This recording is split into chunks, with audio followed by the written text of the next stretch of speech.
Today's date is June the 9th, 2015, and I am interviewing Mr. Charles Doubrava at his residence in Denver, Colorado. Mr. Doubrava was born in Texas on October 16th, 1927. He served in the United States Navy as a Seabee during World War II and later joined the United States Air Force and was in the United States Air Force for 20 years. My name is Gary Smith and I'm a volunteer for the American Red Cross, and the interview is being conducted on behalf of the Veterans History Project, which is sponsored by the Library of Congress, American Folk Life Center. Mr. Doubrava, I indicated that you were born October 16th, 1927, and that was in Texas. Why don't you tell us a little bit about your early life, your family history, and so on? Well, yes, I was the son of a sharecropper farmer, and I had 3 brothers and 3 sisters, and we had were farming actually with horses, and we did all our farm labor and well, taking care of the farm, planting and harvesting, family, with just the family. And we had to walk to school as kids, and we had a 1-room schoolhouse, and it was about 3 miles to the school. Now, in those days we didn't have shoes, and the eldest usually had the pair of shoes in the family, and walking to school, the only visible thing was that when the fall and spring would come, why, we were in the black clay area, and the clay would stick to our feet and it would be cold. So we had to shake always the dirt off, and I wasn't the only one. There were a lot of area farmers almost in the same, kids in the same categories I was. And so at school we would always rub one foot against the other and put one foot on top of the toes of another to keep warming up. So that was only for a couple of years that happened, and in 1936, in the fall, we moved over into the Rio Grande Valley, where all the farmers were to be the wealthy ones, and of course we got rid of the tractor, the horses, all the animals, and he got the World War I veterans bonus, whatever it amounted to, I don't know, but we did. He bought a brand new 1935 Chevrolet sedan.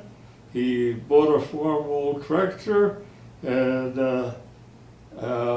with the land area that was being farmed or taken care of was take 600 acres. And we had 1 cow, and the climate is such in the Rio Grande Valley that 1 cow on 60 acres couldn't be fed. We had to go, and sometimes in winter, burn the thorns of the cactus plants and feed that to the cattle, to the cow. And so we did our own butchering of hogs. We had 8 to 12 each year, regardless, I guess depending on the year. And to this date, you couldn't pay me to go ahead and dress a hog. That's really a tedious job. So that is the place that my dad died, was in McCook, Texas. and that was in September 1940. And as my elder brother was already drafted in the military, or was anyway somehow tied up with the military, and they wouldn't let him home to take care of the farm, my dad said I would have to be the one to take over, and that if I could start the tractor, I informed him that yes, I have watched him many a time, and that I could, and he gave me a few pointers on how to be careful so it doesn't, kick back on me or hurt me or something. And so the thing of it was that he was on the bed with cancer, and for several months there was no medication, no doctors, nothing. And so anyway, the way I started on it, I got the tractor started. The government regulations were due to the control of the pink bollworm that all cotton stalks had to be plowed under by a certain date. So I did. I got the tractor and the stalk cutter out into the field, and here I was just buzzing along cutting the cotton stalks. And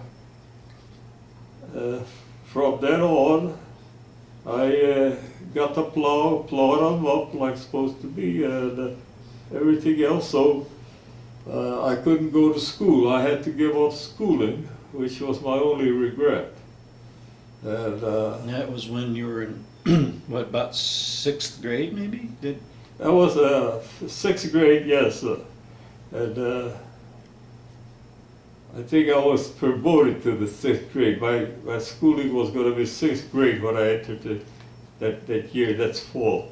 Well, I had to give that up. There was no other way, for there was all the farmers had their sons and dads and everything in the military, and they just couldn't help. So I put in one more crop, and half of it, or 2/3, had to be left to destruction because it couldn't be harvested. We couldn't harvest it. And so it was decided that farming wasn't the way to go. So I went, was to go and do odd jobs. Well, there were odd jobs, but they were minimal at that time. And the pay was very skimpy and everything. Well, anyway, they weren't steady. And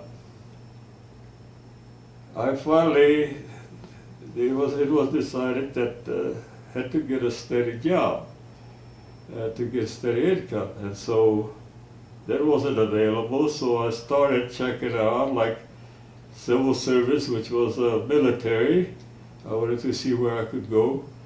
Well, there were only 15, 16-year-olds that were legally accepted into federal service was into the Merchant Marines. And I went to San Antonio, and San Antonio didn't have a Merchant Marine office. So there were a couple of Navy recruiters, and they must have overheard what I was trying to do, or that I was very disappointed that I couldn't join Merchant Marines. And they asked me that if I would join them, if they would get me in. Well, that was agreed upon, and they gave me the paperwork, and my mother was to sign where the X was. Well, anyway, yes, my mother didn't know I was going in the service until she got a letter from me that I was at San Diego Naval Training Station in San Diego, California. You said you said earlier that your brother was in the military at the time your father Yes, passed my away? brother, my oldest brother. How old was he? The oldest in the family. Yes, he was in the military. The government, he couldn't get a release to. That was before the war actually started, though, right? Well, he was there. The German, I think the war already was going on pretty strong in Europe. I think he, it was in 1939, and they just, well, I think they were already, or too many individuals that were already legal age for military service were leaving farms, jobs, and whatnot for patriotism to go join the military. So. And I noticed your hat says Veterans of Underage. Yes. And you were only 16 when you I was when you 16. got in, and your mom had to sign for you. Yeah. She didn't read the form that she That's signed right. for you. Well, That was. She was. I'm sorry, I did interrupt you. So No, that- you go ahead. Like the- I said, I look to you to lead, give me some of the stuff, because some of it. Well, you had indicated to me earlier when we were talking that you had actually worked before you joined the Navy, doing some construction, and you were driving trucks for a construction Yes, I company. did. That was those odd jobs. In other words, I happened to get one in my hometown, Moulton, which was working for the Chevrolet dealership and car dealership, and there was a rancher or farmer that got the word that I was working there, and he come up to me and he said, "How would I like to, instead of making $5 a week, make $15 a week?" Well, I agreed to that, and so did my mother, and that was in Palacios, Texas. He had a restaurant, and I was to do that. Well, I was getting educated too about for working hours, which there was no limit. In other words, there was no 8-hour day, and there was no 5 days a week. It was whatever for 7 days or whatnot. And anyway, that's where I met a couple that the husband, the man, was working for a company that was working government contracts. Well, they were putting out an airport at Palacios, Texas, and he told me that they did have a knowledge that I am always there, serving and working in the fleet when they would come in.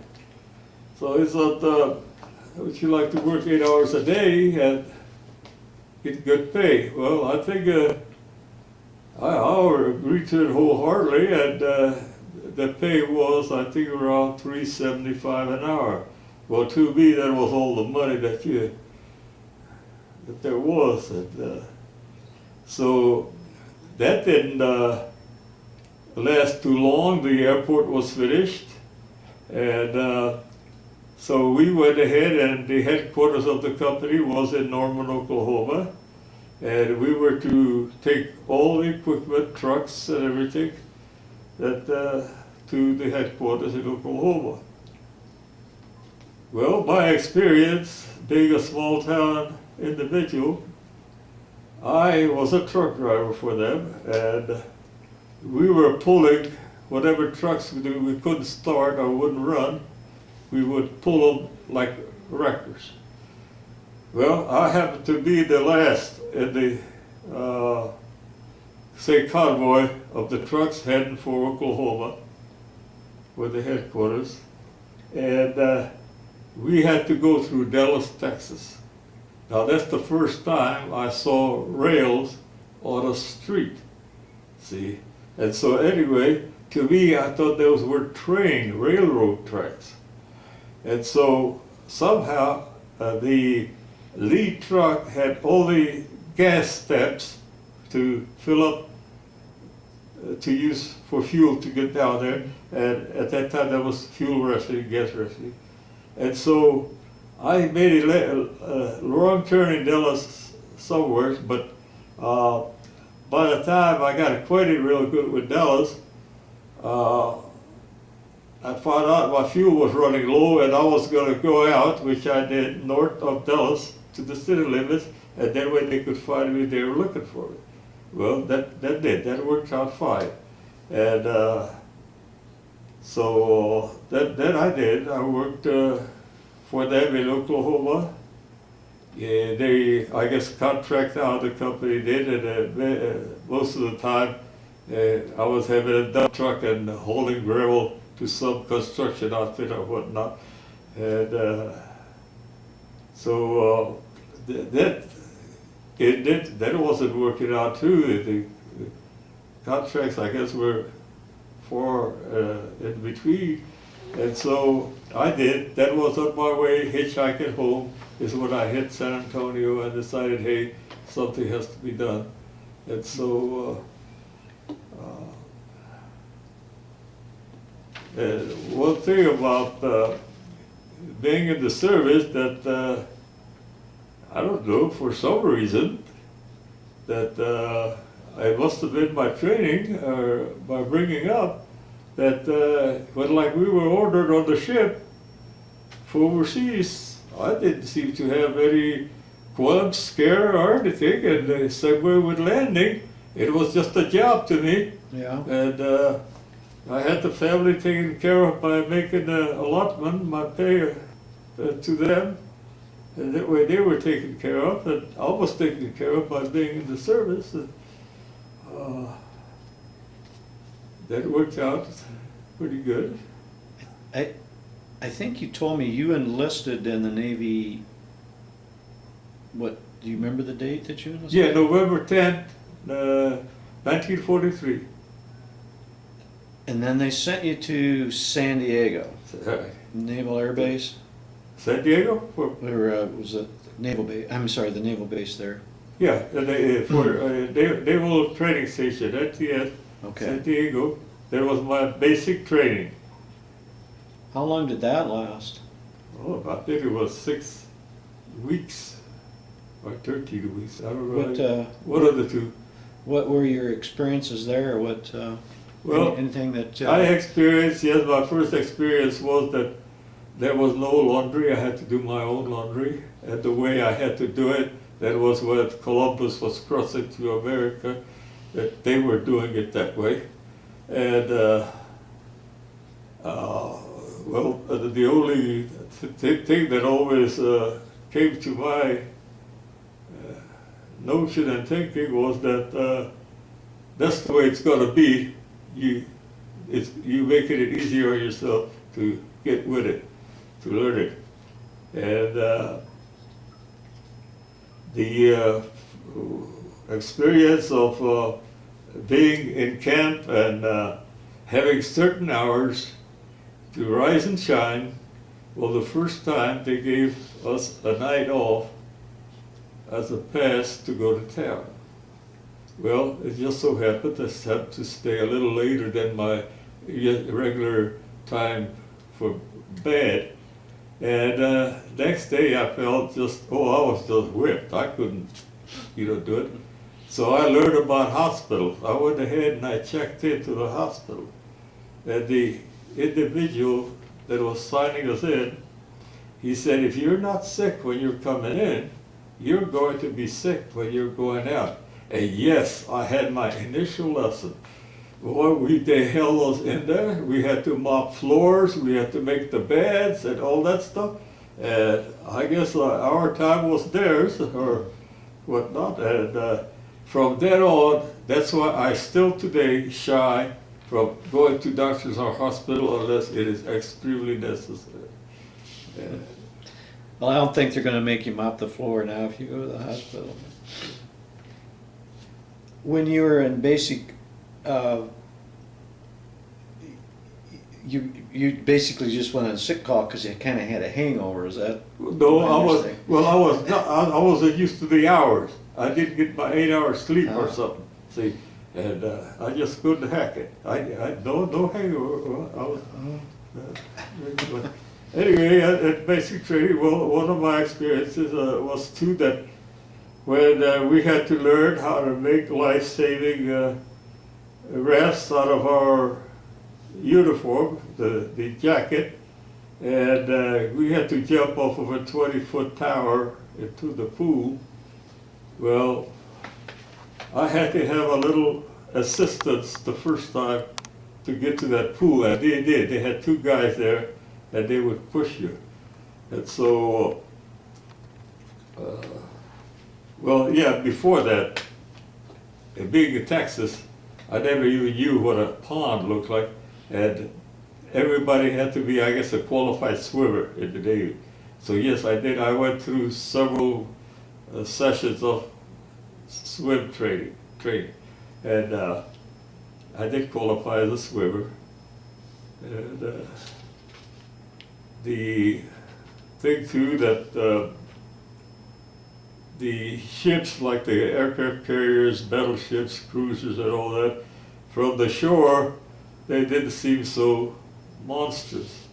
But when we got on them, and I think this was a battleship for training, and we looked down, to me, the individuals swimming down there were just like fish. I mean, they weren't any bigger than whatnot. And so, anyway, but it was to me, it was great experiences. I mean, and I think I had more fear of stuff that I had to do in basic training than I had when I got overseas. It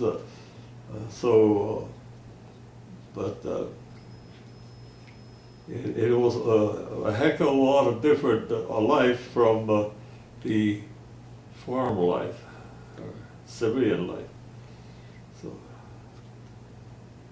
Where did you go after basic training then? I went to Camp Williamsburg, Virginia, the Naval Construction Training Center. It was not quite finished. It was a Seabee base being completed.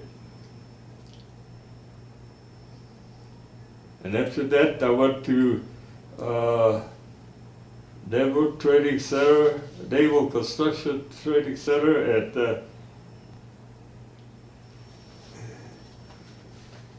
Endicott, Rhode Island.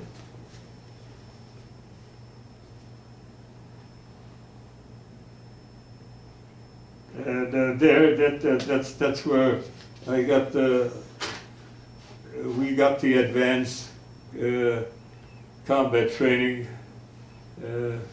overseas, and from then on, well, it isn't on my orders, or we were told, but the next place was from Camp Endicott was to Port Hueneme in California. That's a Seabee. That Port Hueneme, how you spell it, I don't know, it's Humemy or something, I haven't looked it up. And from there, I was on the advanced crew, and we went on trucks to San Francisco Harbor, and that's where we loaded the ship, loaded supplies. Okay. And a few days after that, the rest of the battalion came over. What at this point in time now, what is your rank? My rank is a Seaman First Class. And you've been in approximately how long? About what time frame is this then that you're? Well, I'd say about 6 months, I think. Okay. Gee, I'd have to look there. Do you remember the what unit you were in? The unit I was in? Yes. No. I sure don't. It was a CB unit, and Were you in the same? Would you have been in the same unit the entire time that you were in the? I was with the same outfit. Yes, the whole outfit would always move, and Okay. the trip then, which was to me was just a great fantasy of being on a ship that size and going out into the ocean. Well, Do you remember what kind of ship it was? It was a troop carrier, and the name of it was HMS Japera. And the HMS stands for Her Majesty's Service, Japera, and it was a ship that was captured by either the British or English, and it was converted by them to a troop carrier. That's why it's got, I think, the HMS on it at Japera. And so we went to Hawaii, was our first stop. And I had no seasickness. Everything was just great. And others did. And I used to, but after we stayed a few days at Hawaii, then we pulled out. And it was only about, I think, 24 hours at sea that I got seasick. And that's one of the worst sicknesses I think that there is. I mean, that.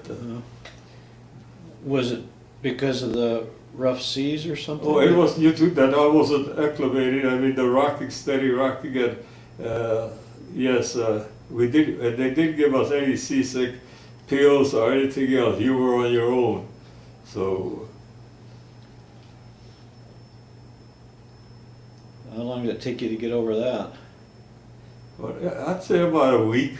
Then I really got over it. Yes, it did. But 3 days there, I think it was ready. I didn't know whether to join the ocean or whether to stay on the ship. So it was rough. What was your destination? Where did you end up? Well, we embarked over in the Philippines. And I think it was the island of Calicoan, but they never told us what island we were embarking on or anything. We were just put on there, and that was it. And Is it Calico? Calicoan, I don't know if it's Talatoan or Calicoan. So, Okay. and yeah, that's what we did. We put out a mess hall up there, and we put out some tents that are called on stilts for the troops coming in. And we put out a theater there, which was just to hold in dirt and bulldoze down at an angle. And for seats, for theater seats, we used the coconut palm trees, the trunks, and we'd split them. That was the seats. When, do you remember approximate date that you got to this island? Oh, it was approximately March or April. Even the ship's crew of the ship said it was a longest time that they ever remembered of taking across. And the word or scuttlebutt what always was that the reason for it was that the ship had to zigzag. We were zigzagging an awful lot before we got there. So This was 1945. yes, So, okay.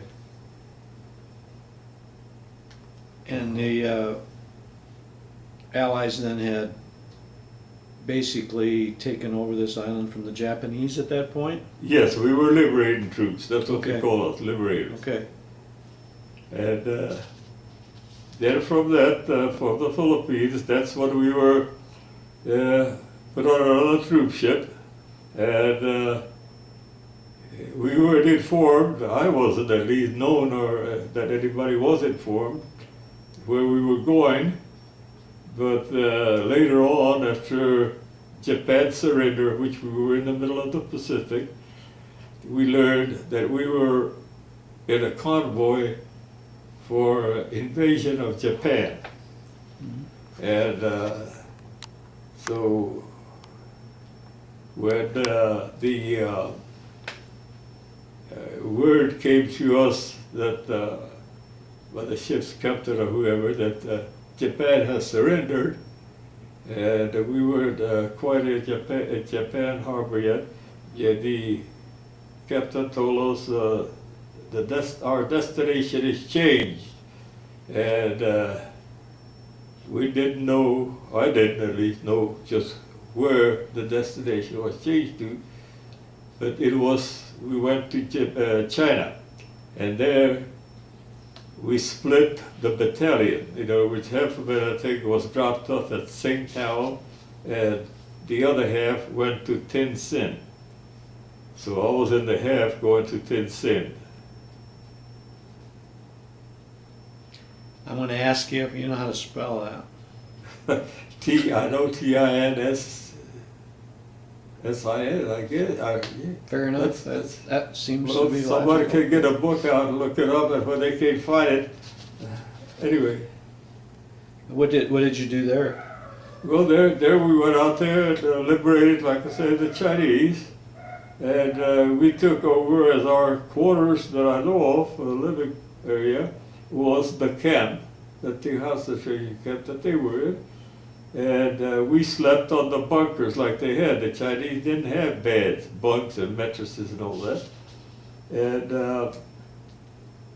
And we did some work, I think, on the island, that we also fixed some communication lines and everything, because I think it was maybe advantage of also us being there and better communication. And we weren't there too long, I think about 3 or 4 months. And all of a sudden we see Chinese, not in uniform, but coming over the walls. They came in off of flatbed trains, they came in from the river on boats, and everything else. And anyway, they come from our commander. I guess he got them to give us a few days. They did back out and to go back, and we did. We were out of there. We found out that they were the communists, and they wanted us out of there. They wanted that area. Well, we did. We got on the ship, and we were out of there in a few days. Was there some shooting, some violence? Well, it would have been, mean, but it was less because we did. We got out, I think, and that's what they wanted. They wanted us out of there. So I don't think we left any ammo or anything. That there was a demand, at least. We didn't get the word. And that was already the ship that was taking us to the States. Okay. That was in the war, taking us to the States. And we landed in Treasure Island. And Before you go there, just real quick, so you were you in China when Japan surrendered, or were you? no, we were in the middle of the ocean, the Pacific, between Japan and wherever made the announcement.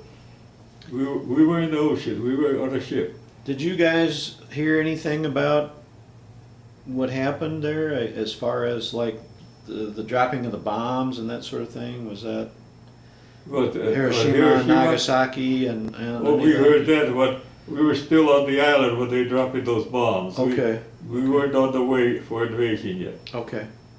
What was your what was going through your mind then when you heard about that? I didn't know where we were going. When I heard that, I mean, well, the war's over. Okay, we've done a job. We had a job to do. We did it.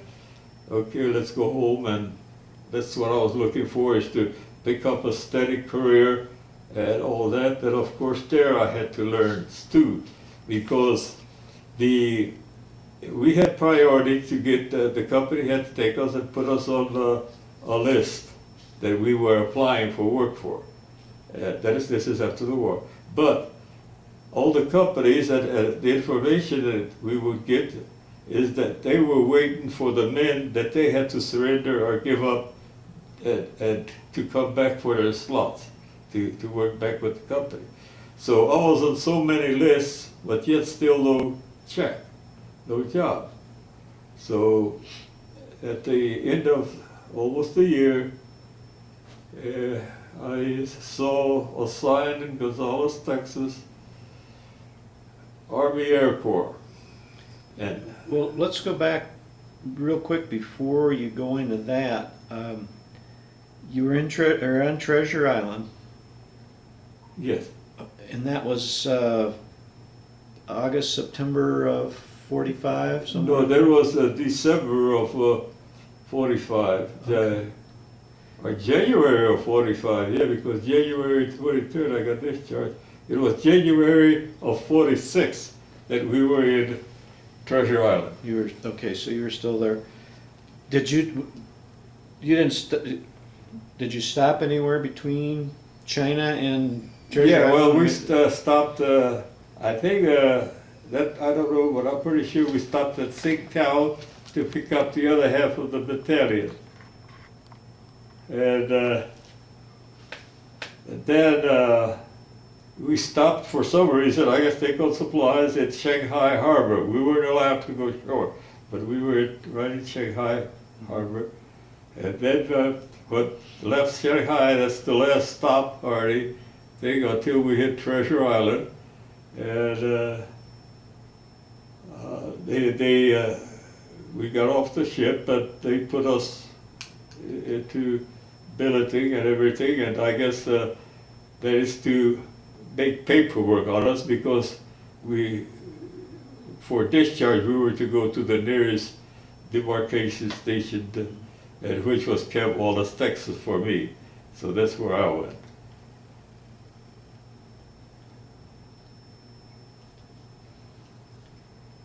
I just wanted to back up to, I hate to keep going back, but you had told me before a couple of things, and I wanted you to kind of maybe elaborate on it.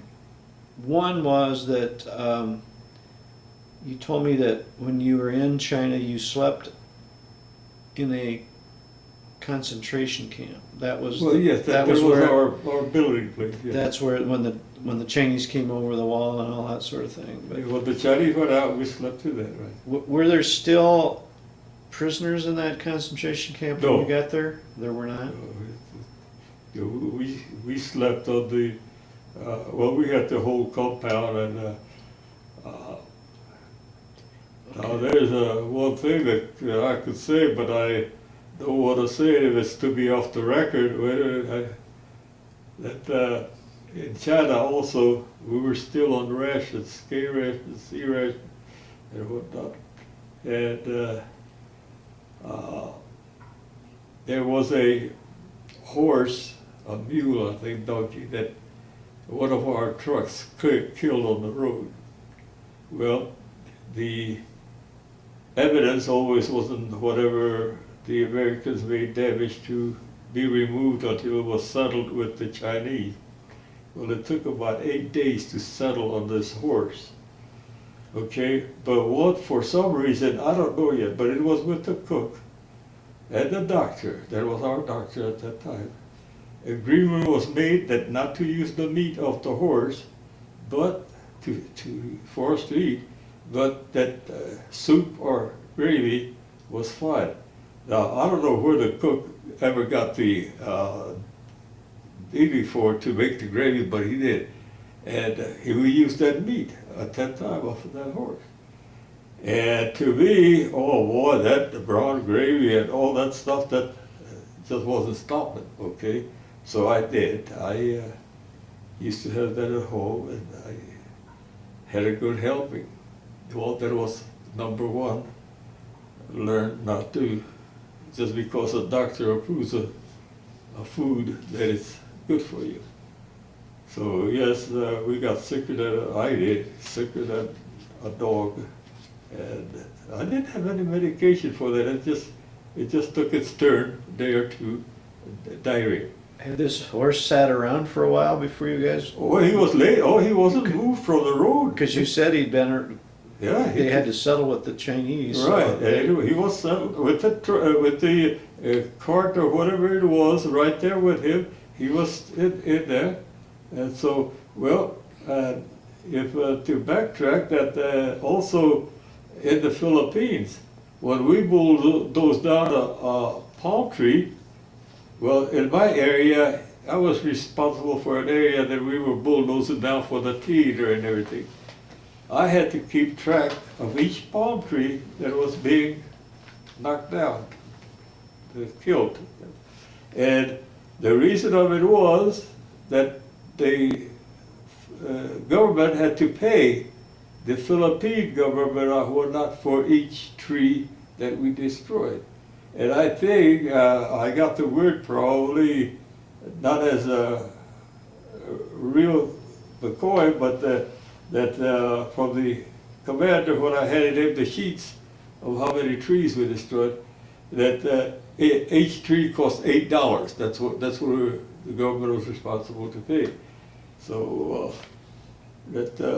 actually after we went through and did the wars and everything, I couldn't see why we should be paying for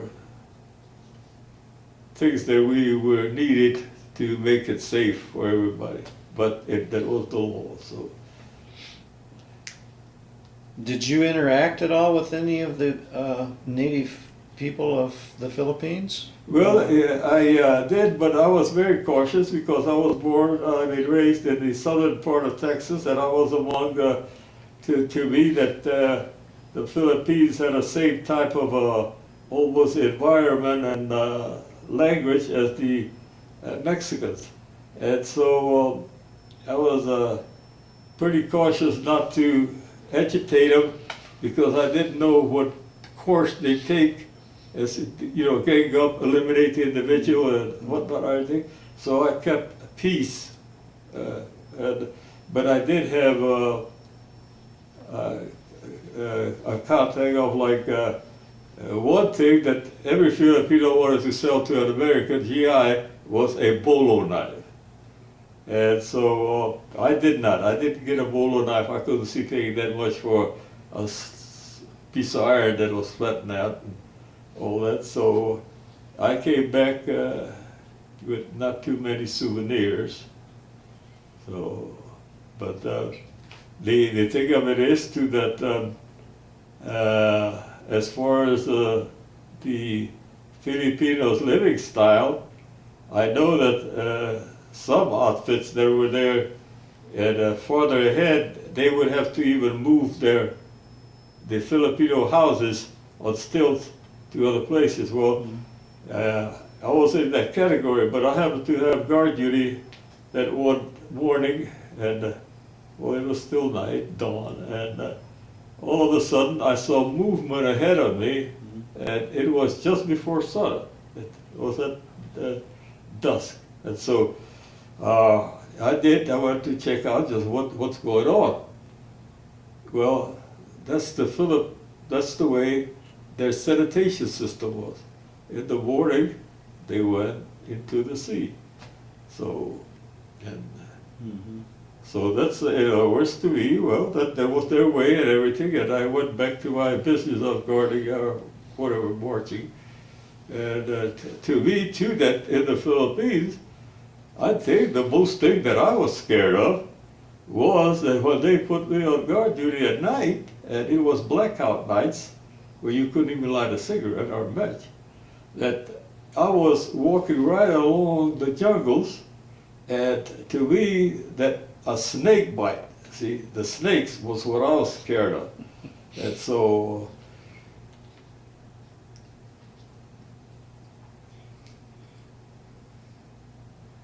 You also told me that something about Tokyo Bay being mined. well, yes, And when you went through there, that was on the ship going over.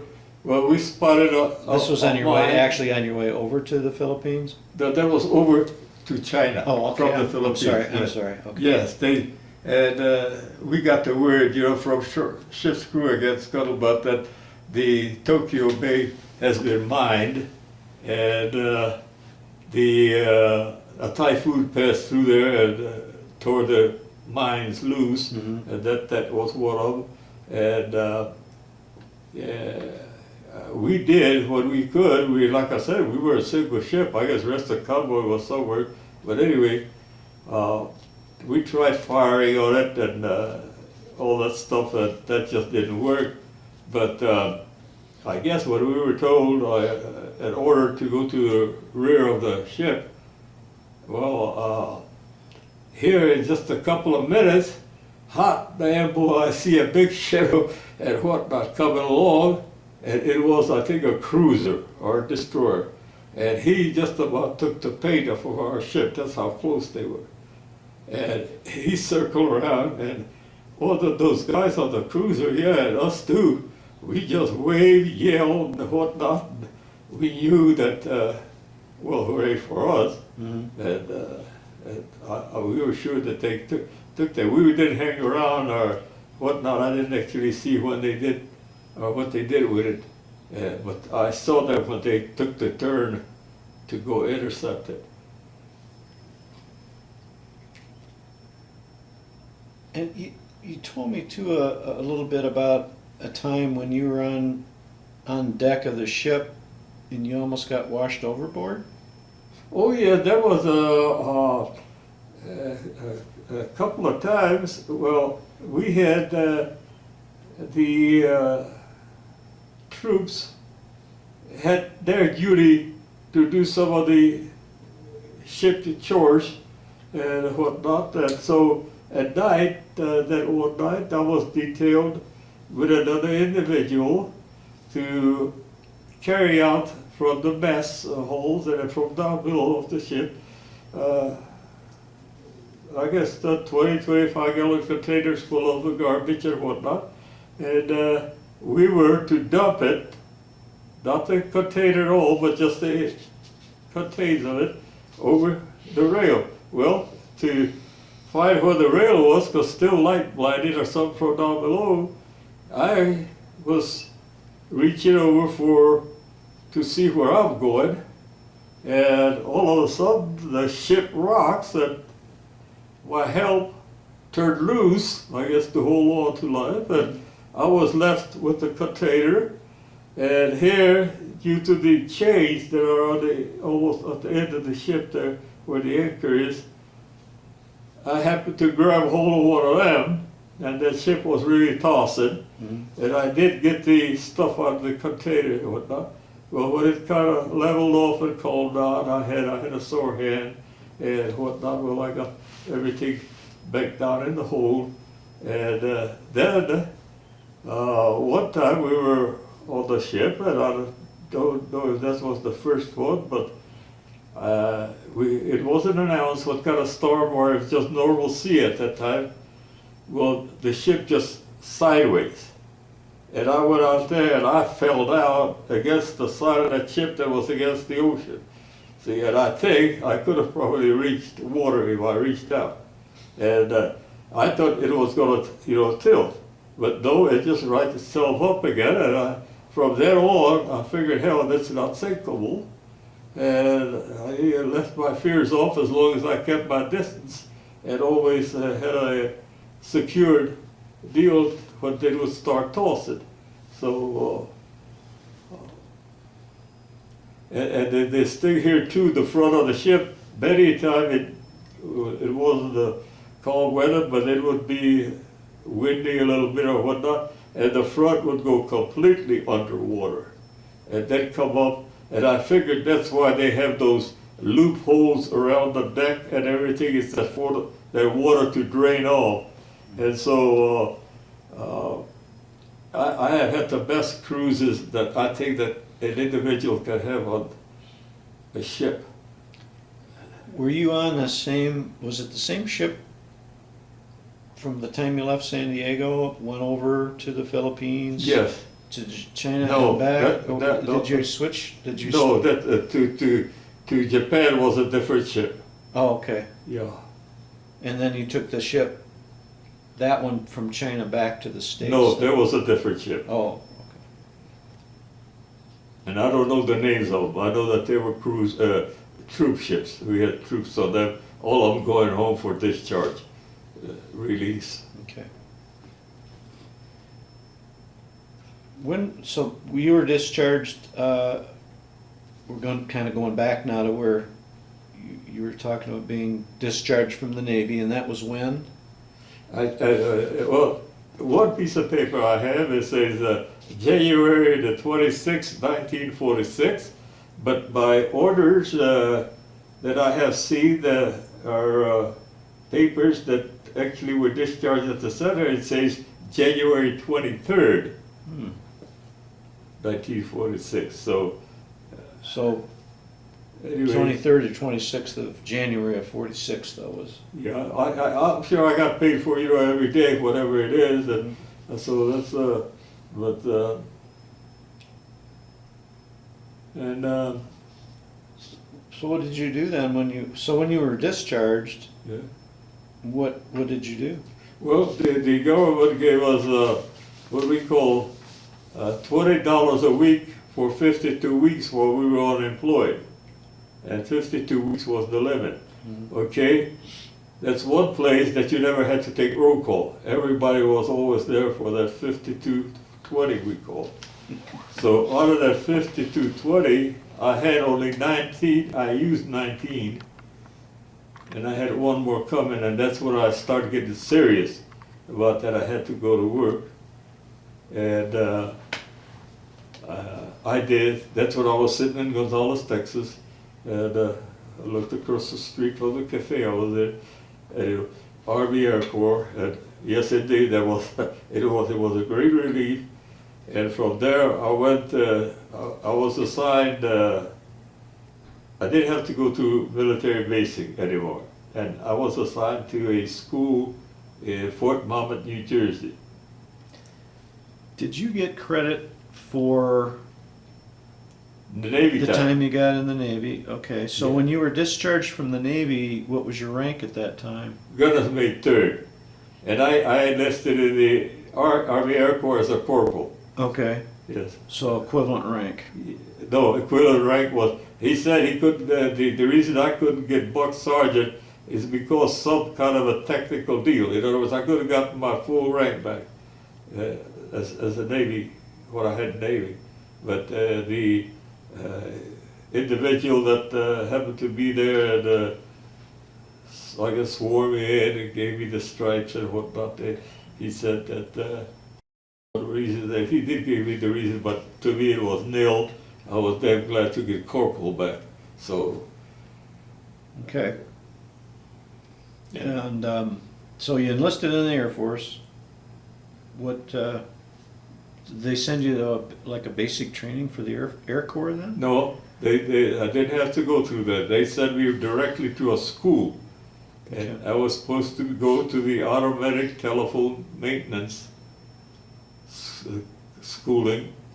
And due to a physical, what you may call it, that I have, it's very colorblind, I couldn't qualify for that. So I was again taken out and put two details around the base. And finally I was called in by the commander. And he asked me that where would I really like to be assigned, that there is a choice. And so I, not knowing geography or anything, just asked him about a few places that he mentioned Bowling Field. Well, that rang a bell. And I asked, well, where is Bowling Field? He said, Washington, D.C. I said, could I go there? I always heard about Washington, D.C. I was never there. So anyway, he said, oh yes, bingo. 2 weeks later or so, I was with about 22 corporals from that same school that on a train to Bowling Field. And at Bowling Field, and I was, well, my major assignment was to the Pentagon. So I was wanting to actually go to barber school here in Colorado, which was open at that time, but Twix or something came back from this barber school here in Colorado that they have all the barbers they ever need. They're coming from the service. They got them from civil service and all that stuff. So, okay, there was a dead end. So yes, they did. They sent me to the Pentagon. That's where I was assigned, into the data processing in the Pentagon. When was that approximately? 47, 48. I think about end of 48, fall of 48. So the Air Force was, when you enlisted, was the Air Force still the Air Corps? No, the Air Corps, yes. It did not go Air Force until that August. Until August 1947, they changed it, and only change that there was to us was they took the R off the regular Army serial number and put an A in there. So that's the only difference. And there was no difference in uniform or nothing until later on.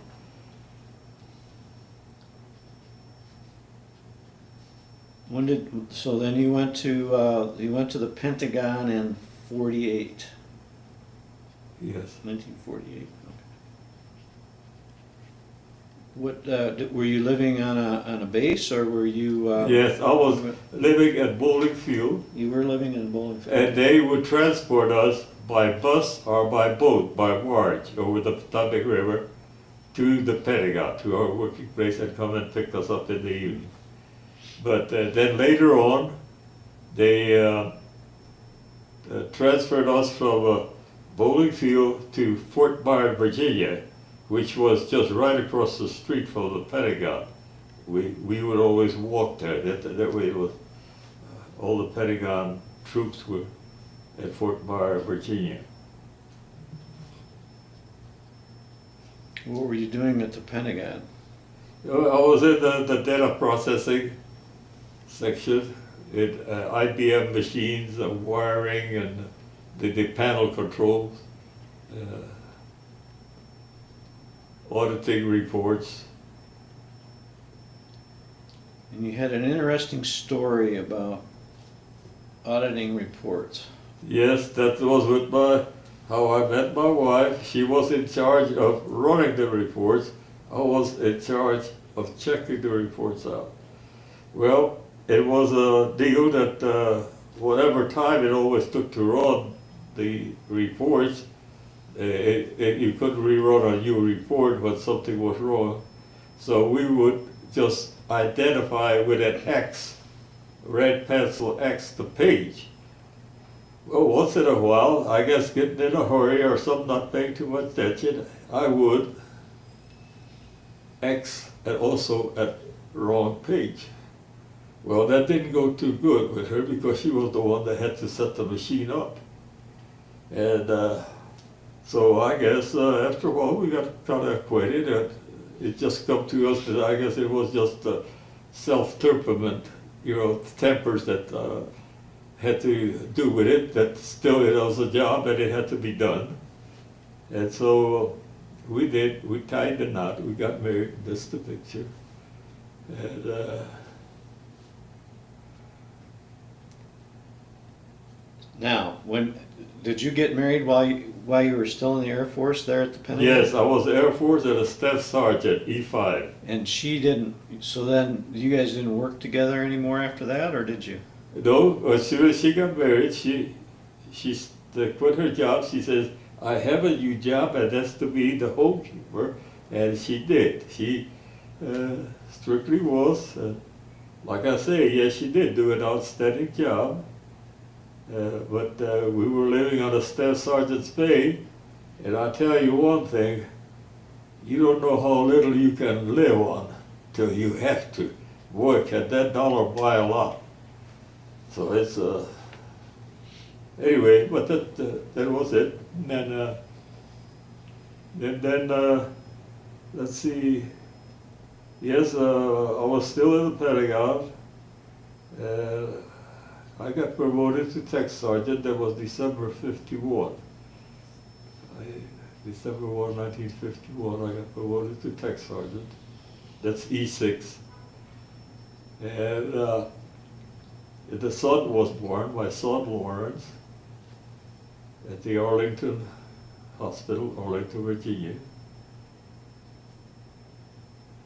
And I tell you, I learned also that really married life doesn't start until there is a family started. That's when boy, everything has to be taken care of and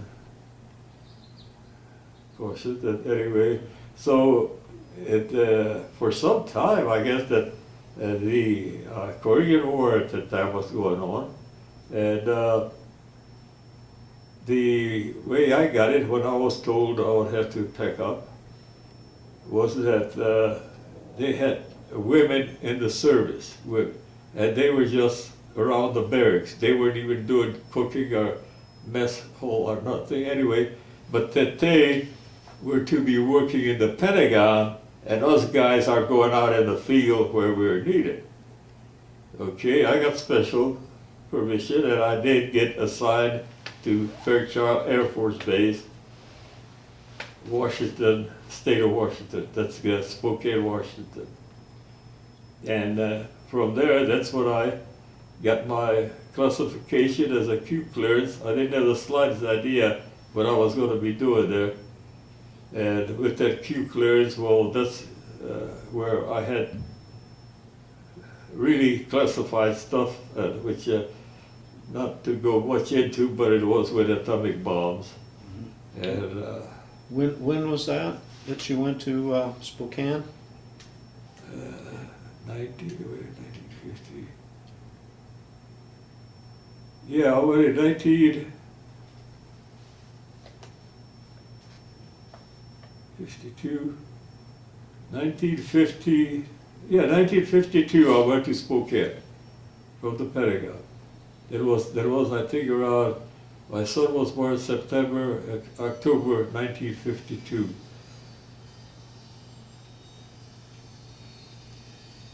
Okay. And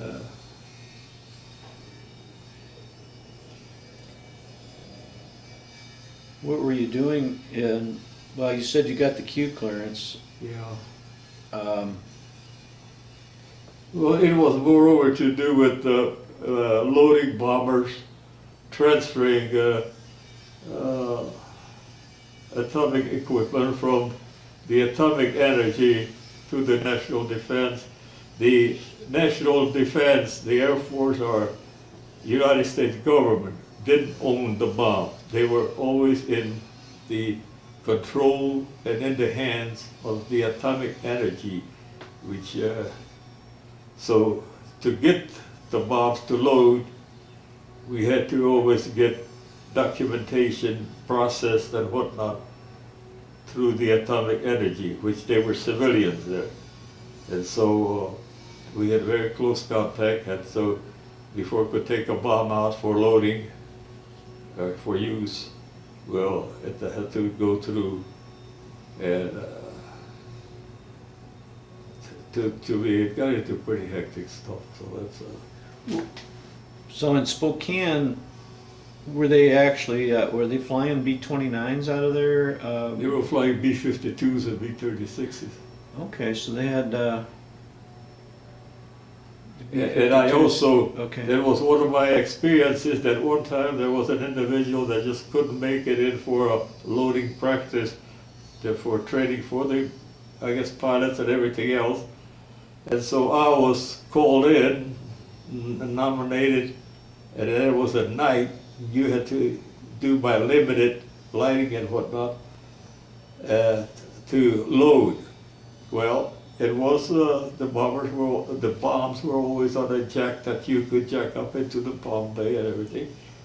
Well, for me, being I guess almost say one authorized put in charge, because the highest ranking, I guess, on the crew, I went out there and put my hands in the bomb bay while it was going up, the bomb, and to see that it's being positioned. That was mistake number one. Because there isn't but about paper thin clearance between the bomb bay and the bomb. And my hands were up in there. But I learned real quick. I mean, that's I got them out before. Was that a Strategic Air Command Yes, it base was. then at Well, that there time? was Strategic Air Command that we were doing with, but I was in the Air Material Command as far as assignment of the details to get stuff to the Strategic Air Command.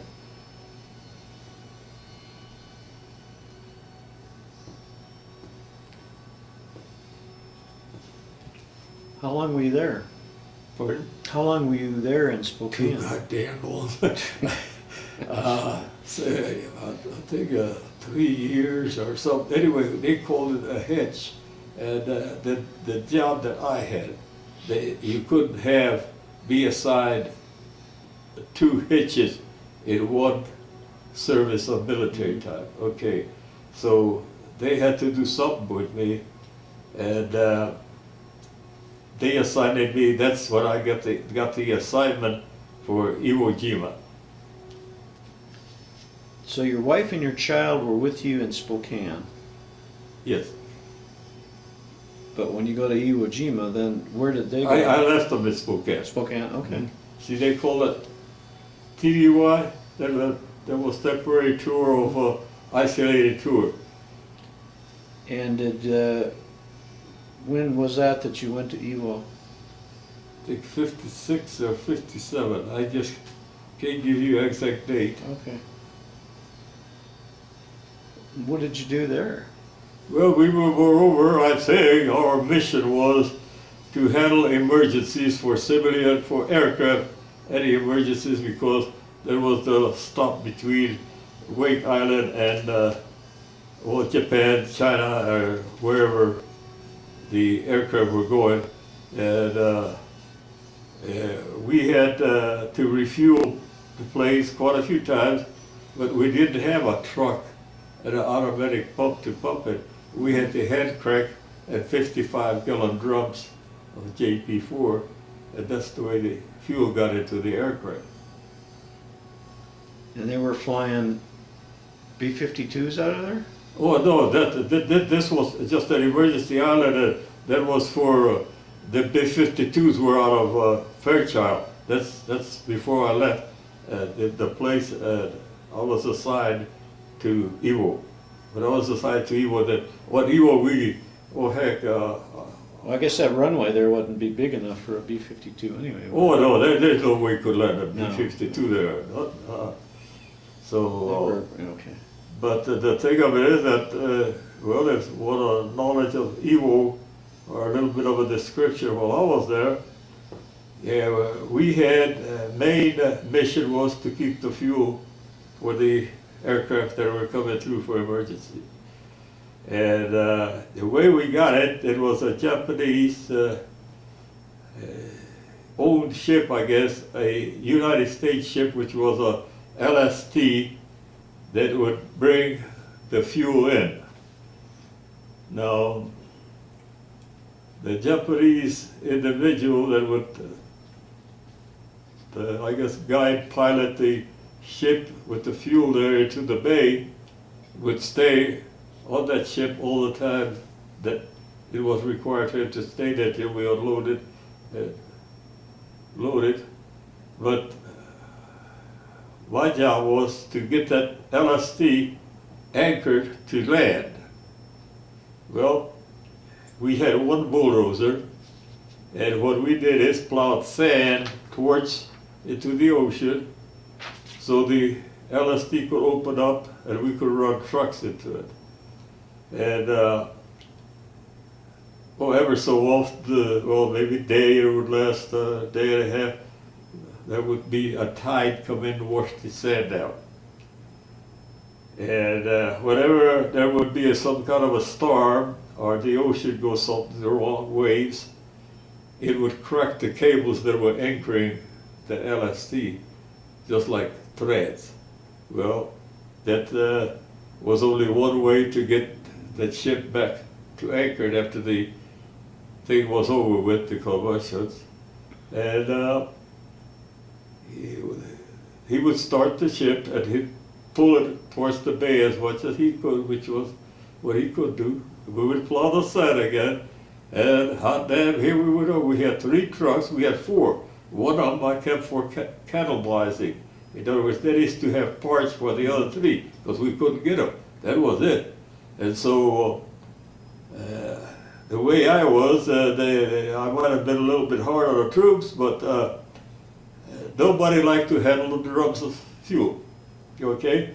My crews were on those trucks that if they drove properly and took care of the trucks so they would last and everything, that they had a job as truck drivers. They didn't have to load or nothing else. So, okay, I did catch some of them, what we call cowboying the trucks. And so I would take them off, and put them loading drums and put another driver in there, see. So, and if a part had to be put on there, we had to stop, everything stopped with that old truck, and we went to the cannibalized truck, got that part out, and then got going again. And as far as sometimes we had only, I can remember 1 or 2 times where at night a plane would be coming in that he had more than just fuel problems. He had engine problems or something. And so we didn't have any lights along the runway. There were no runway lights. Mm-hmm.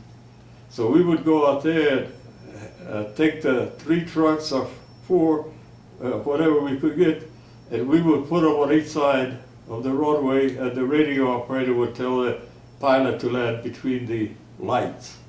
See, because he had to come right over Mount Suribachi, right down. In other words, Suribachi was there at the end of the runway, and we never lost the plane. So all the time that I was there.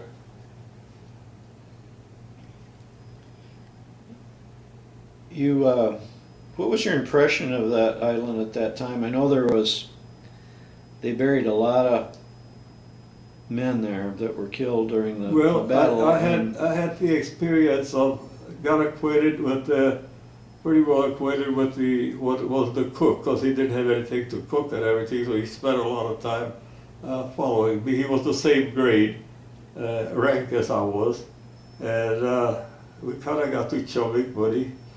And so after, well, there was not much to do, we decided to walk the island, and we did. So I went out there, and we came to a place where I think it was like a cave-like, and it had just a little entrance into it, and I told him that we've been kind of brief to stay out of the caves of the hole, but no, he was going to find out. See, well, I stayed outside. Well, he did, but he come out of that whole glassy eye, wiggling, and everything else. I don't know how much skin he left on the rocks coming out, but anyway, he did. And I just wondered what he would never tell me, what scared him or what got him that way, see? But I knew it was something. So it was a while after that I decided, well, I'm going to go in there and check it. It's been pretty quiet. Well, yes, there were Japanese soldiers sitting there with their uniforms on, with their carbines or their rifles, whatever they were, and with their helmets, but you know, skeleton, their heads right there. So I figured it must have been a rat that probably moved out from under one of them individuals or something, but I didn't go any much farther into the cave. I think it was their hospital or something before it got closed up, and so I wasn't that interested. And I got out of there, didn't tell anybody anything, you know, just kept it quiet. Didn't want too many tourists wanting to see it. So anyhow, and when we, on Iwo 2, when we had a fire, and I think the fire started from a piece of glass that the sun was shining on at the right angle at that time.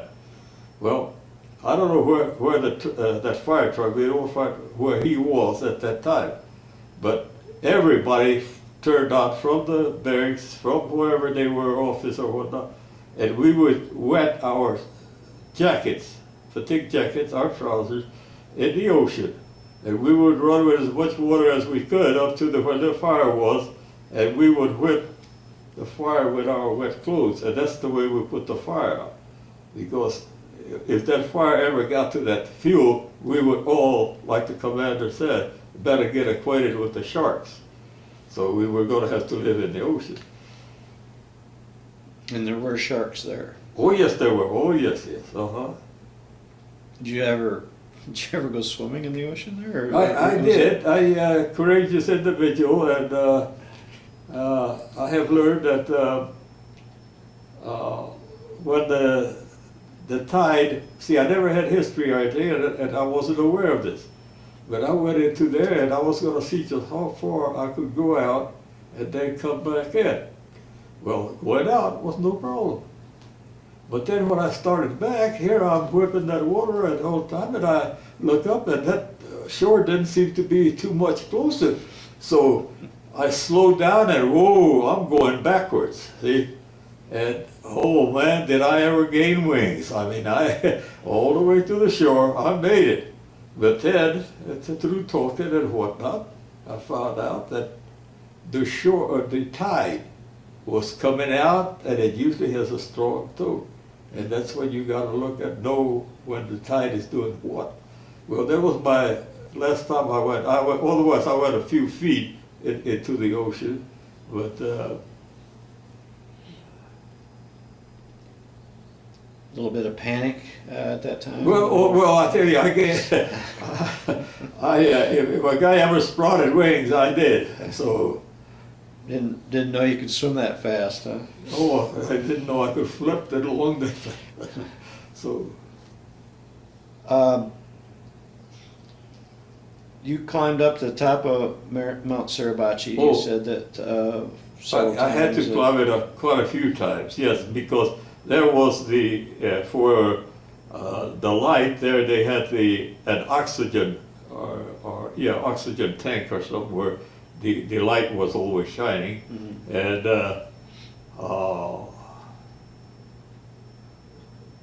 the thing of it is that too, that getting up there with a Jeep, that road was in some places very, very narrow. I think half the tires, half of the tire was off the dead gum road with going up to make a turn. And but I always did make it. And, so while I was there, my brother-in-law, he was in the military too, but he was a captain, and his job was that, like when they were on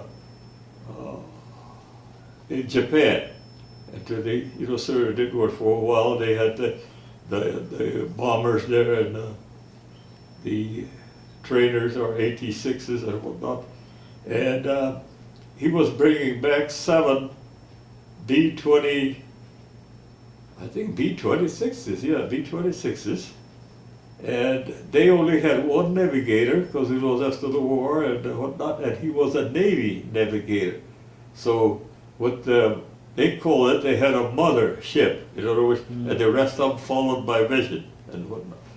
Well, they had to land there, and because they were going to check the oil and everything else for the flight to Wake Island, I guess. And so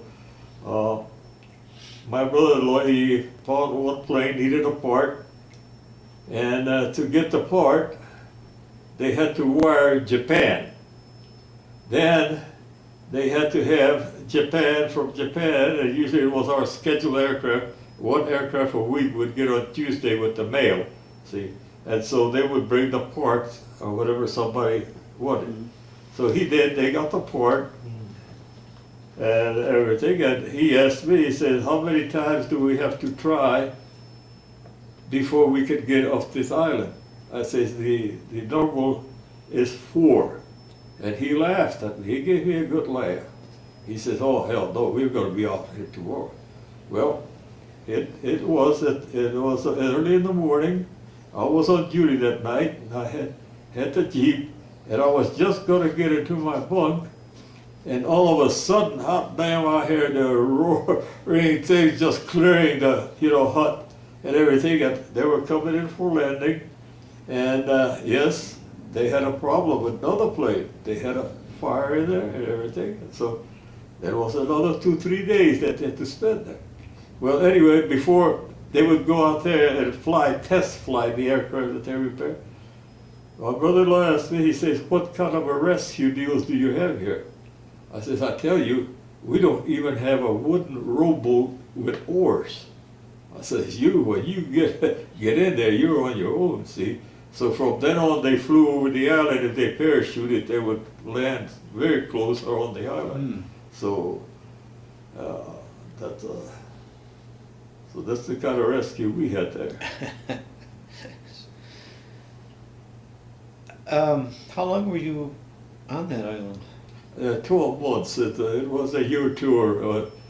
But we also had that, there were some geniuses, we call them that. That's my military slang for that. But they're different. They have different version for them now. They give them civilized names. Well, they were gonna come on Iwo, and they were serving like on Hawaii. They had to serve 3 years, see, and whatnot. But hell, they already served 6 or say half their tours there on Hawaii, and they were gonna come to Iwo and only serve 3 or 4 months and go home. Oh, that didn't work out. They came to Iwo, and Iwo was something different than what they thought that it was. See, so they wanted to go back, and I guess commander or whatnot, no, they had to stay that period of time there, and so that kind of gave a halt to this. Well, the word passed around of coming down to an isolated tour outfit for to cut your tour down. That was to me, that's a rock that was thrown out of a volcano on a hill and landed there. So you're there for a whole year. I mean, Yeah. that had to kind of be a grind for you, huh? Well, that's why I say. I mean, that people say about this what they call it. YTD or PTSD. Uh-huh. Yeah, well, I think that they had it too, because we a lot of times guys were pretty active and whatnot, but by the time going home they were quiet and all that, and that's why I got the crowded as a knight by the troops on Iwo, because to me that to go out there and how to lesson, you run out of ways to even telling them how to do it, but the thing of it is that kind of was laxed on them. I mean, I wasn't what they call hard head on them or anything, and when a problem arises, I understood that problems arise, but then when I left, they says, Sarge, you held this thing together. And How many men were on the island with you? oh, I sure couldn't tell you how many. I never had the estimate or counted. I know it was the battalion. So how many is a battalion? A couple of hundred, or it's well. When we left there, already the Japanese had, I guess, knowledge from Congress that there's going to be their island. It is given back to the Japanese. Mm-hmm. Well, the Japanese were building already unit there on Iwo, but a space from it and everything. So I went to Jeep.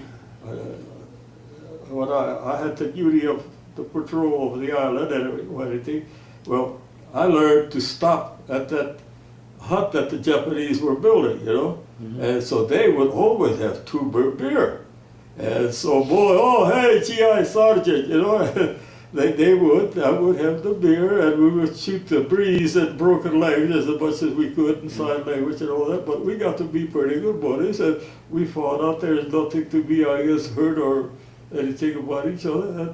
Anyway, so to me, I did what I call to bull with them sessions. That gave me a break. Mm-hmm. See, so. How many Japanese do you think there were there? Well, I don't know. All I could see is I think the one, and he was probably getting plans or something about it, and then usually they probably were working when we had, you know, doing something at the other part where we couldn't see them or so, anyway, but there were none permanently stationed there when we were there. Okay. Were you pretty busy though most of the time? No. No. You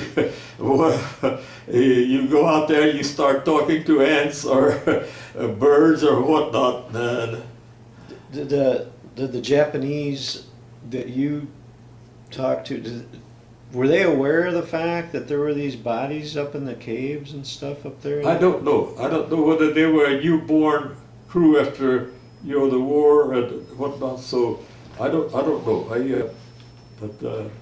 But they were pretty. You guys were pretty friendly, and Oh yes, there is okay. no problem. They stayed in their area and their territory. There was never a problem with one of them straight or anything. Yeah. Were you ever concerned about No. those guys at all? I The mean, only way I was concerned was Philippines, because even after the war was over and everything, they would be in the jungles, the ones that were afraid to come out, that they would, and whatnot. And that's the ones that, like I said, night duty and in the blackout was my main concern. But and I tell you that. You might say, people may think that an individual is spooky and slow and all that. Well, you put him in a tight place, and you see how fast he can gain. that island was. I mean, that was a mess after the war. I mean, but you're there like 10 years after. Yeah, but How was it? It was greening up. I mean, it was. well, we still had 18, 19 inches that the battleships, blew in, and they just got logged in the sand or whatnot. That well, we didn't mess with those. Those were left at what our demolition teams came from specialized deals, and So they they were still doing that when you were there, then diffusing the shells. well, yeah, and stuff. whatever we'd be digging, and there would be, with the bulldozers and all that, we were very fortunate, but we kept one area for the ship to come in at. See, there was one where the current was pretty well broken, and that's where he could anchor good. How many shells do you think? I mean, Oh, obviously you didn't count I- them, but I mean, was I it? know, I came to the, just a couple, and they were logged in, like if they were far off the shore, and that's where they went, but they never exploded, see. And so, I did touch it. I mean, I went to it and I looked to get a good version of what actually it is, that how it's housed in the, what is the shell, see. We're talking 20-inch shells, right? Oh yeah, it's about this round. Yeah, yeah. So there's no one man will lift it, so there's no problem. But and we also, some guys, well, they would go out and you could say sightsee and everything on their spare time. Well, they did find some papers. They were valuable papers. They were Japanese of a Japanese general that got killed there, and on the island on the road. But the commander gave the individuals, because they knew how to speak Japanese, permission to go on the island to Japan and see if they could locate their next of kin. And they were fortunate. Yes, they did. They didn't never come back and whatnot. And so.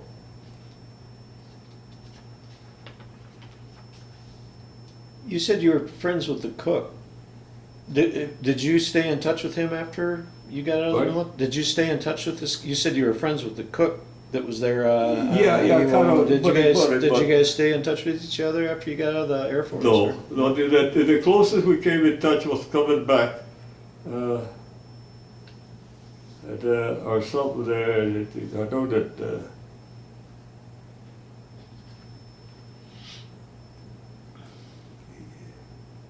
I lost contact with. I never kept. There is a. The only thing is that yes, it was against regulations, I guess, and whatnot. But the commander too, he was an isolated tour deal and all that stuff. So I may be talking out of what I say balance, but I survived that island, I think, under one condition too, that I had buddies on the aircraft that would bring in mail, the pilot and whatnot. So they would always bring me 7, even 10, even a case of the spirits, we call them. See, it was a cherry liquor. And I kept it in my locker, and there was no ice or anything. And so I would just, whenever things got going pretty rough, or I would call it a day or whatnot, I'd have a little bit of medication and spiritual. You said that the Japanese had some beer, but you're talking about hard liquor. Yeah, I But got you hard had a liquor, case but of hard nobody liquor. was supposed to know about it, and nobody would tattletale on me or anything, and they wondered how the heck am I being fortunate enough to always get some and have some on hand, and so that's the way I was doing it. It took me a while to do it. I didn't do it from the start when I got there. It took a little bit of orientation and everything. So, Well, you gotta do what you gotta do, right? yeah, that's right. That's what I mean. So it's and like I always people when they told me about that, I says they call it spirits. Yeah. So that's a way out. I mean, why? So it's Anything else about Iwo Jima that you wanna talk about? well, yes, we had a earthquake on there, and the runway, one side of it dropped about 4 inches, and that's why I say that I think everything was getting to everybody. We come out, what you ought to do, if we had to hit the ocean or whatnot, and so the commander goes out there and orders the fire truck to go out there and calm the earthquake down. Well, we figured he's already much past his time to be going back to the States, and that was our joke from then on when we were left on there till we went back about this earthquake deal. See, that was the only earthquake we had there.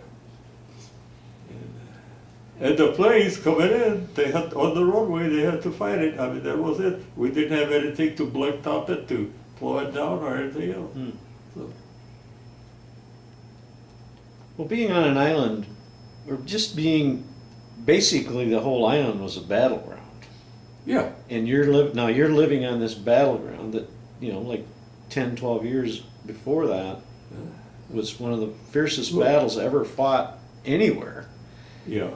Well, How did that, it was quite a few. Well, How did that feel? we found rats that would get in a flamethrower or something, and they'd have all the fur burned off them, but they would be running around there, and it looks like pretty much seeing some of these movies that where the animals don't have any fur, burned off and stuff. That we actually did truthfully see it, but there were no snakes on Iwo because the fumes from the sulfur keep coming up. There were fumes bubbling all the time. from the volcano? Well, it's a volcano there, Yeah. but on the ground, level ground, there were. But the thing of it is too that I think that I don't know where I've smelled better perfume than sulfur fumes, and the thing of it is that you get acclimated pretty soon when you get to where the wind is blowing the right way. You can't stand it. You actually walk until you find the wind blowing the other way, and so there wasn't much of a problem after all. And Where did you go after Iwo Jima? Where were you stationed then? Iwo Jima, After that, yeah. I came back to the States.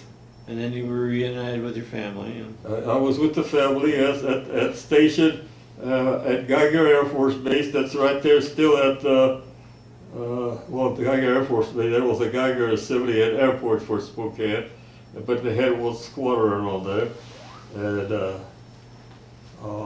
from there, my wife, we had family problems. She had cancer, and so it was time for me to transfer, and personnel officer or whatever, whoever had the power to send me where they wanted, was very decent about it. And he said with my, they used to have a name for that, problems, that I can have a choice of stations. And the wife requested that if that's possible, that she would like to get us close to her only living relative, I think her brother, and to Minneapolis, Minnesota. That's where she was, born and raised. So I asked for that, and they said, well, the only air base they had, they named it. And okay, with me, it was well, you could call it Minneapolis. And so I come there and to Minneapolis and went to air base, and we closed up. We're decommissioned. We've been for a month.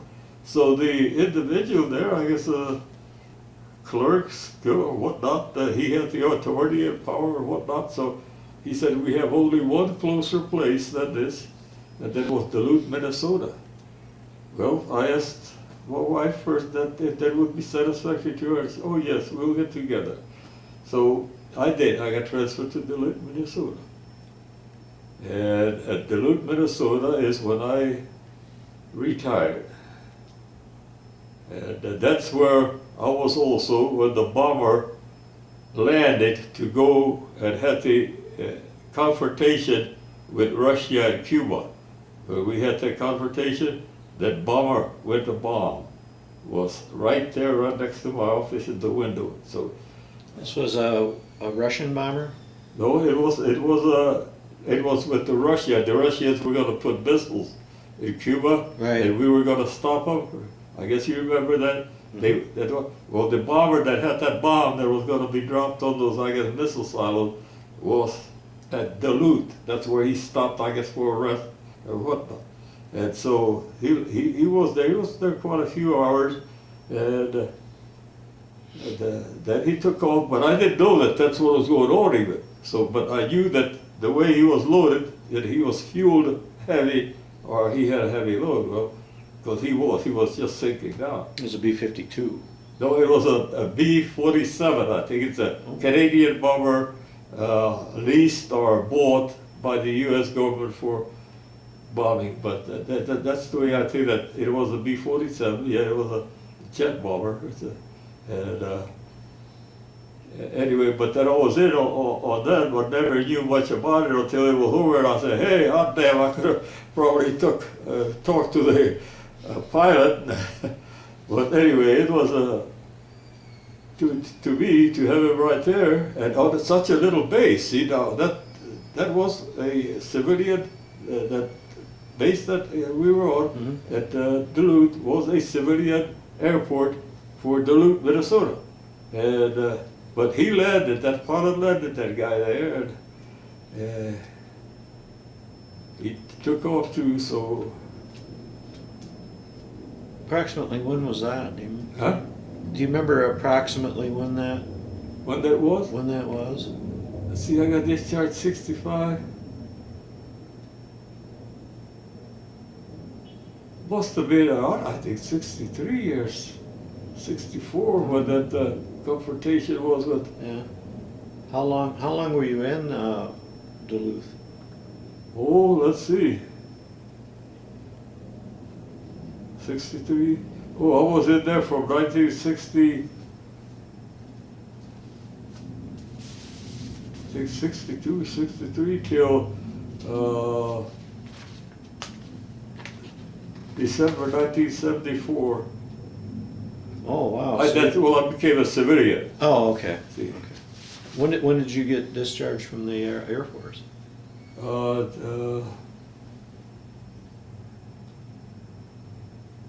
June 30th, 1965. That was my retirement date. It's right on the orders there.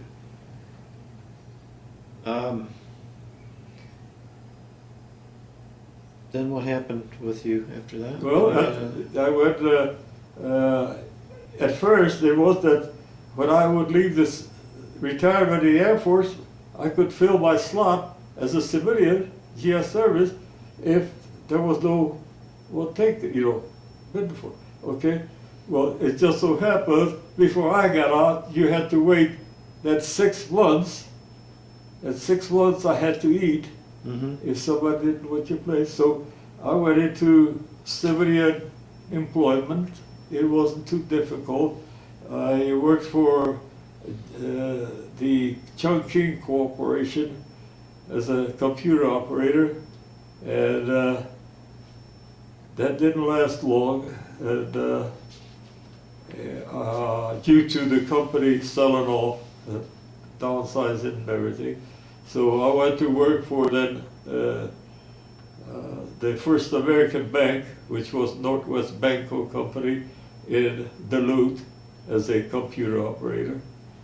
And after so many years in there, from 65 to, or I think 60, anyway, right close to that till 74, I had enough. And I told my wife, either you're going to have to move in with your brother, or he's going to have to come move here, when I've had all I can take of civilian life. Anyway, especially those kind of conditions. Mm-hmm. So I got on the phone and I started calling around civil service offices. I was going to go first into communication, trying Dayton, Ohio, and they did, but they gave me a routine that I really would have to go through. So I thought, well, there might be something else going on, and yes, there was. It was at Kansas City, Missouri. There was the Federal Aviation Administration. They were looking for computer operators. So civil service and working with them, civil service and myself at Duluth over the phone, I got most of it, almost everything important accomplished. I was hired on a 90-day probation that if I didn't check out, I was going to be out of a job at Duluth, at Kansas City. And so I stayed with them until my civil service retirement. I put my 10 years in and combined my military with my civil service, and that's how I got my 30-year retirement for civil service.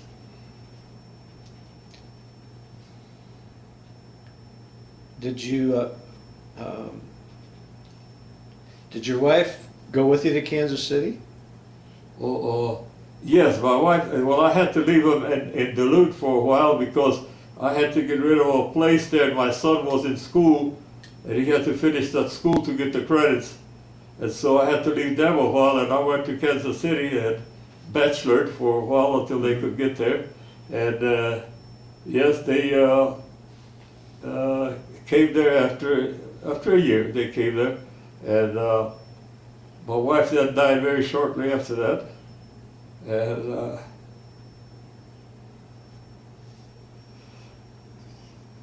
I remarried very shortly. It was wrong.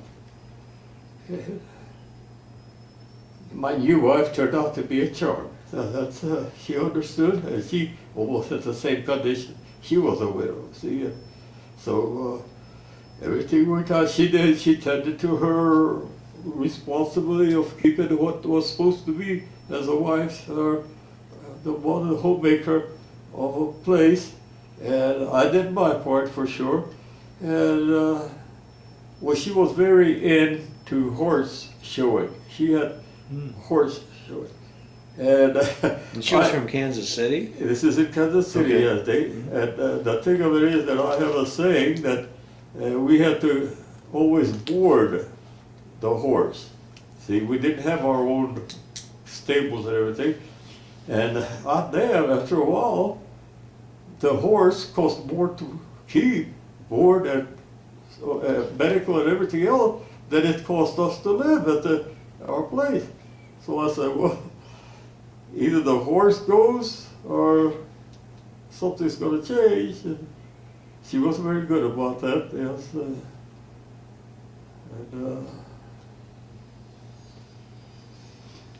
We were married over 20 years, so second marriage, 20 years, that's a pretty long time to be together, but...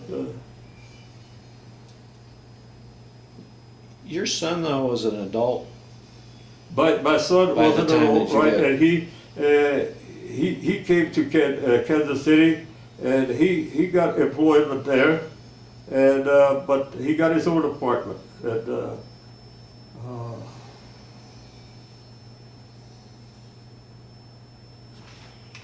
then stayed there until it was when my second wife passed away. That was in 1998, July 1988, 98. And I was left alone, and I came here to see my son. He was here in Denver, employed and all that. And for the first time, I've took realization of I've never been stationed in climate like this. That where I felt good, it was dry, and whatnot and all that. And so I found out that yes, it's most of the time like this. You have bad years, good years, and bad days, and so within a month's time, I was sold out and closed out at Kansas City, Missouri, and I was here at this place, and I've been here ever since. So when you retired from your civil service job, then at that point you had 30 years of service so you could retire. Did you work at all after that or not? No, I didn't work at all. I was we were busy. Let's see, what the heck was I doing? I used to work 2 jobs always, all the time, as far as to make a living, you know. And so, no.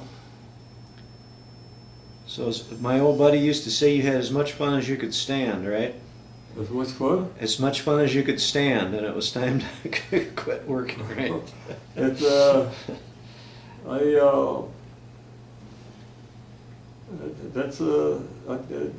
Like I said, I came here, and the most hardest, tedious, saddest, most obnoxious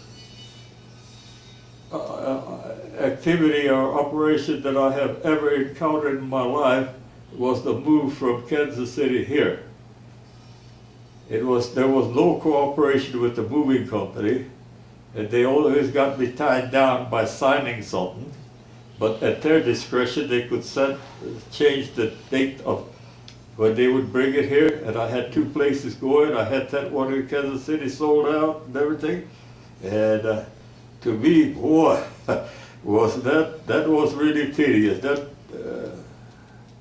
That was 98, 99? October 1998, I moved here. Yes. Okay. And here we are. So, I've been here ever since. And, well, is there anything else that you would like to talk about? Anything you want to add to your well, I story? would just like to say that off the record that people say about the golden years, I think they have it entirely wrong. That there is no, how can they find the golden years? You can't function on your own. You got to have people talk for you. You got to have people do for you. And to me, this is the hectic of life. I mean, it truthfully is. It's and if you have any wealth or any assets or whatnot that are worth it, there's always somebody waiting for you to go because they're waiting for the asset. Yes, it's sorry that you gotta go, but you know what I mean, you gotta go. So anyhow, but that's my opinion.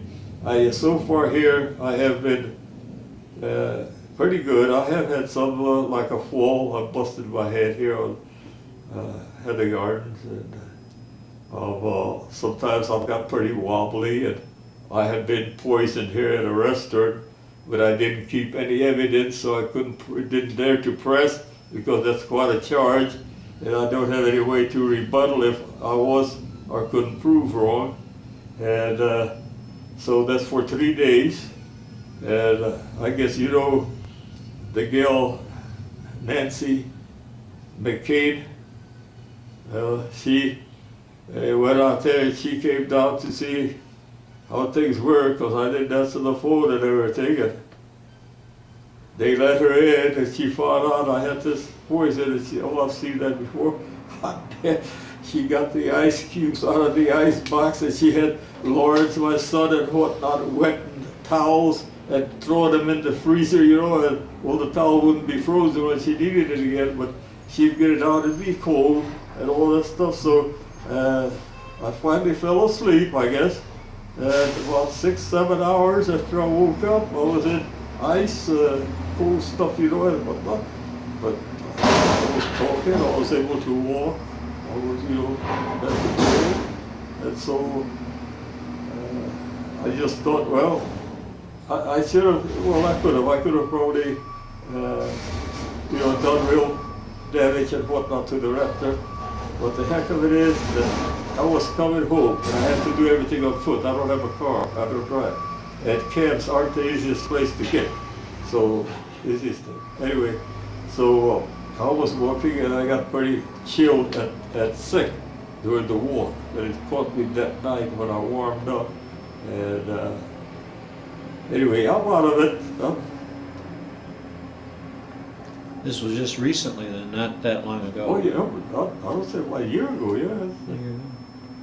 When they were repairing that hotel here, that's what it happened. That they were remodeling it this last time. That's what it happened. I was in that restaurant, and I think that the guy that was in the kitchen was using some. To me, it seemed like it was a poison that we used to use on the farms and warehouses to keep rodents out or kill them and whatnot.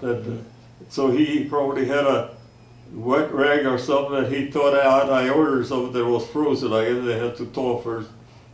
Anyway, that's and I figure, well, next time watch it. In other words, but. And I am so enthused and everything else that Fort Logan will be my final resting place. I was going to be at Leavenworth. I was going to get the paperwork and everything. That was in Kansas, Fort Leavenworth. But they didn't have up there any room except urns for cremating. Well, that was going to have to do for me. But luck, I guess, was with me, and here I looked at Fort Logan, couldn't be a better place. I mean, that's, in fact, I think a person looked forward to getting there. Let me ask you just one more question. We've talked for quite a while about your military career, and we had talked about it before. What really stands out in your mind? What would be, if you were asked just the single most thing about your career in the military, what stands out to you? What do you think about? Well, as far as my career, well, I had a job to do, and my motto still is, if you're gonna do a job, regardless how upset you are with who or what are the job, do the best you can. And as far as the military, like I said, that getting on the ship and that we're going forward, and we're going into waters unknown, didn't bother me. It looked to me like just another job, I guess. And I was all set, ready to go, no problems. And only thing is, yeah, that they're eating out of those damn boxes, K rations and C rations. You could tell how it would whirl through the air, whether it was a K ration or a C ration. So, anyway, and we were months on that. We weren't only days. We were on months on that stuff that we. But that was the normal. Everybody had it, not just me. And so that is similar in life too. That. As far as life, I used to worry because, like I said, the most regretted thing in my life is that I did not have education. But the thing of it is that as far as life goes, when you go to sleep at night, you go there to sleep, to rest, to regroup, to refresh. Leave, the war is behind. Pick them up next morning if you have to. And ever since then, I've been sleeping like a baby. So. Words of advice. Well, I learned not to worry. It didn't pay. It just wore me down more and more, and made me crankier, crabbier, whatnot. And I found out, whoa, this is going the wrong way. Next day is the same day that I wake up as if I took it sensibly, you know. So that's my book. I sleep, boy. People taking sleeping pills and all that. I hit that sack. I'm going in just a very short time. Well, I would like to take this opportunity to thank you for your time Well, and don't sweat. Well, giving that's, us the interview, and also like to thank you for your service to your country. oh, glad to do it. Like I said, if they want to re-enlist me, I'm there. You ready to go, huh? Yeah. Okay, well, thank you very much. So it's Okay, Chuck, why don't you go ahead and tell me, this is picture of you, of course, in the middle This is a picture there. of me, 16 years old, when I just went into basic. And on your left there, that's the patch. That's the Seabee patch. And on the right is my rank. That's a gunner's mate, 3rd class. That's like a E4. All right, and then, And then those are the medals. And the one way down, that's what they call the ruptured duck. That little bitty thing about dime size. And that's only for World War II individuals. If they didn't serve at the time of World War II, they're not authorized that pin. That was only for those. okay, and then above, on the top, on the left is which? Pardon? The one on the left, what is that? The medal? Yes. Oh, I don't know. I'd have to read that. They spoofed me up. They're supposed to be listed right up here. See? Oh, I got you. Okay. So the medals are listed, but they're not listed in the order that they are, I don't think. Okay. All right. I said it was. So this is the award that they gave you when you're on Iwo Jima. And what does that signify again? Yeah, that well, the troops as acknowledgement of, I guess, respect, or that they realized that they were a job also. In other words, I did it. Well, we had names also, like we had for Hawaiians, we called them pineapples. See, and.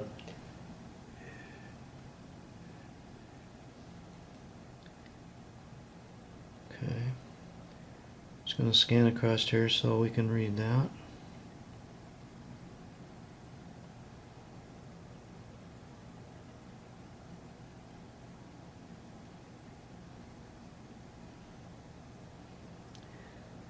So being on that island for a year, that should mean you some kind of an award, I would think.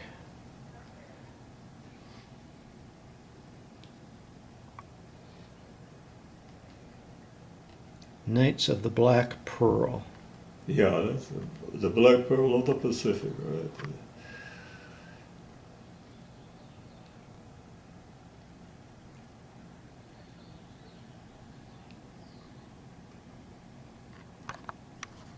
Retirement Okay, this is you said your civil service retirement. certificate, yeah. Okay. And over here is your, My Air Force retirement. That's my Visa Center.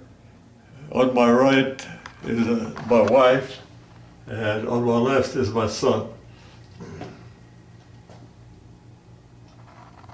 okay.